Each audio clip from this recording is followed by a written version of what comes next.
Item ಯಾವುದೇ ಇರಲಿ try ಮಾಡಿ ಆಚಿ ಚಿಕನ್ ಮಸಾಲಾ. ಇವತ್ತು ಬೆಂಗಳೂರಿನಲ್ಲಿ IPL ಹೈ ವೋಲ್ಟೇಜ್ ಮ್ಯಾಚ್ ಇದೆ.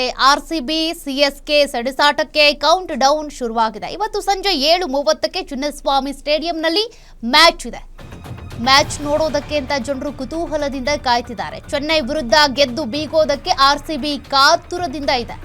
ಇನ್ನು ಮುಂಜಾಗ್ರತಾ ಕ್ರಮವಾಗಿ ಬಿಗಿ ಪೊಲೀಸ್ ಬಂದೋಬಸ್ತನ್ನ ವಹಿಸಲಾಗಿದೆ. 2,000ಕ್ಕೂ ಹೆಚ್ಚು ಪೊಲೀಸರ ನಿಯೋಜನೆ ಮಾಡಲಾಗಿದೆ.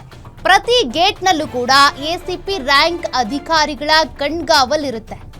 ಮಧ್ಯಾಹ್ನ 4 ಗಂಟೆಯ ನಂತರ ಎಂಟ್ರಿ ಗೇಟ್ಗಳು ಓಪನ್ ಆಗುತ್ತೆ. ಇನ್ನು ಕ್ರೌಡ್ ಮ್ಯಾನೇಜ್ಮೆಂಟ್ಗೆ ಅಂತ AI CC ಕ್ಯಾಮ್ರಾವನ್ನು ಕೂಡ ಅಳವಡಿಕೆ ಮಾಡಲಾಗಿದೆ. ಎಲ್ಲಿ ಹೆಚ್ಚಾಗಿ ಕ್ರೌಡ್ ಇರುತ್ತೋ ಅದ್ರ ಬಗ್ಗೆ ಸಿಗ್ನಲ್ ಹೋಗುತ್ತೆ ರ್ಯಾಂಕ್ ಅಧಿಕಾರಿಗಳಿಗೆ. ಅವರು ಅಲ್ಲಿ ಹೋಗಿ ಕ್ರೌಡ್ ಮ್ಯಾನೇಜ್ಮೆಂಟ್ ಮಾಡಬೇಕಾಗುತ್ತೆ. ಆ ರೀತಿಯ ವ್ಯವಸ್ಥೆಯನ್ನು ಕೂಡ ಮಾಡಿಕೊಂಡಿದ್ದಾರೆ. ಹೀಗಾಗಿ ಇವತ್ತು ಸಂಜೆ 7:30ರಿಂದ ಶುರುವಾಗುವಂಥ ಈ RCB CSK ಮ್ಯಾಚ್ ನೋಡೋದಕ್ಕೆ ಕ್ರಿಕೆಟ್ ಅಭಿಮಾನಿಗಳು ಕುತೂಹಲದಿಂದ ಕಾಯ್ತಿದ್ದಾರೆ.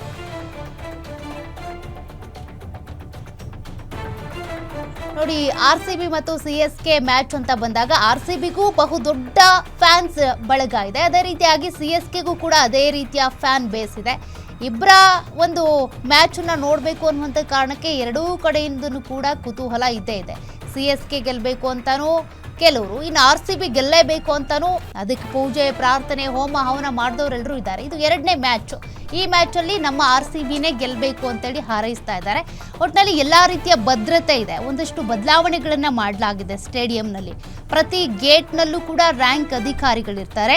ಮತ್ತು ಪಾರ್ಕಿಂಗ್ ವ್ಯವಸ್ಥೆ ಇರ್ಬೋದು, ಎಂಟ್ರಿ ಎಕ್ಸಿಟ್, ಎಷ್ಟು ಟಿಕೆಟ್ಗಳನ್ನು ಕೊಡಲಾಗಿದೆ, ಆ ಟಿಕೆಟ್ ಪರಿಶೀಲನೆ ಮಾಡೋದು, ಪ್ರತಿಯೊಂದನ್ನು ಕೂಡ CCTV ಕಣ್ಗಾವಲಿನಲ್ಲಿ ಇರಿಸಲಾಗುತ್ತೆ. ರ್ಯಾಂಕ್ ಅಧಿಕಾರಿಗಳು ಎಲ್ಲದನ್ನೂ ಕೂಡ ಗಮನ ಹರಿಸ್ತಾರೆ. ಹಾಗಾಗಿ ಟಿಕೆಟ್ ಇದ್ದವ್ರು ಮಾತ್ರ ಹೋಗ್ರಪ್ಪ ಮ್ಯಾಚನ್ನು ನೋಡೋದಕ್ಕೆ, ದಯವಿಟ್ಟು ಟಿಕೆಟ್ ಇಲ್ಲ ಅಂತ ಅಂದ್ರೂ ಹೋಗೋದು, ನಿಂತ್ಕೊಳ್ಳೋದು, ಗಲಾಟೆ ಮಾಡ್ಕೊಳ್ಳೋದು ಅದೆಲ್ಲ ಬೇಡ ಅಷ್ಟೇ.